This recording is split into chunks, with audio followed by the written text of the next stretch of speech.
မင်္ဂလာပါခင်ဗျာကျွန်တော်ရဲ့ YouTube နဲ့ Telegram Channel မှာကြိုဆိုလိုက်ပါတယ်ဒီအပတ်မှာလည်းစတိုးပတ်တီတလုံးပတ်တာထက်တရားရခိုင်နှုန်းပေါက်ဖို့တေးကြတဲ့အားထိုးရမယ့် share ရှစ်ကွက်ကိုအရင်ပတ်ကလိုမဲ့အခွဲ့မဲ့ပေးပါမယ်မတေးကြတဲ့ဟူးမကျော်ပတ်တီမမွေးနဲ့ဒီရှစ်ကွက်ကိုသာမွေးထိုး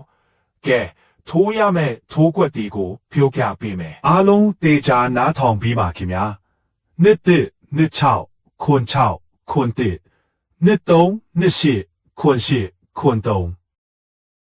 တရားရခိုင်နှုန်းမကြက်ထိုးကွက်ကိုဗုဒ္ဓဟူးမကြော်ထွက်မယ်လို့တောင်ဖြိုးလို့ရတယ်ဗျာပေါ်သေးချအောင်ခြာရေးဖေးလိုက်မယ်ကနင်းလာတဲ့အတွက်ကီးတဲ့ဝမ်ချင်းတွေကိုပြောပြပေးပါမယ်ဗျာကျွန်တော်ဖေးတဲ့ကီးလုံးနဲ့ဝမ်ချင်းတွေက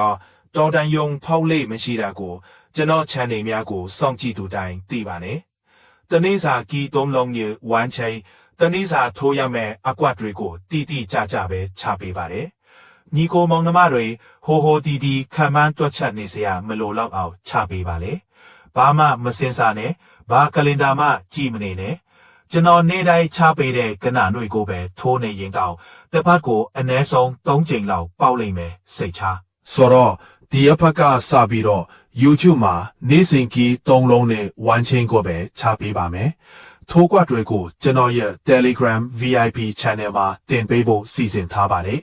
Telegram मेंထုံးတဲ့တူတွေကိုတော့ Viber Group ထွက်ပြီးပေးပါမယ်။ဝင်ကျေးတော့အနည်းငယ်ရှိပါမယ်။တလကိုမှ9000ကျပ်နှုန်းပါ။ဒီခေတ်မှာတလ9000ကတန်လွန်းပါလေနော်။ကျွန်တော်ရဲ့ Telegram VIP Channel နဲ့ Viber Group မှာဆိုရင်တရားရခိုင်နှုန်းမပြောက်ထိုးကွက်၊အော်ကွက်၊ဟူးမကျော်ပတ်တီးနဲ့အော်ကွက်၊ကနန်း9လုံးပါဝဲတဲ့မတွဲအခွေအားနဲ့ကနန်းအနီးကဈေးကွက် hot taxi အနီးကတကွက်ကောင်းစားတွေကိုနေ့တိုင်းတင်ပေးပါမယ်။ကဲကြော်ညာတာတွေလည်းများသွားပြီဒါဆိုရင်ကနင်းလာနေကနေစာမထီမပေါက်ကြီး3လုံးနဲ့ဝမ်ချင်းတွေကိုဒီမှာရေးပြထားပါတယ်အားလုံးပဲကျွန်တော်နဲ့အတူကန်ကောင်းကြပါစေ Telegram Channel link @lpg2d နဲ့ Viber 09757929112ကိုဆက်သွယ်ပြီးတော့ပါဝင်နိုင်ပါတယ်ခင်ဗျာ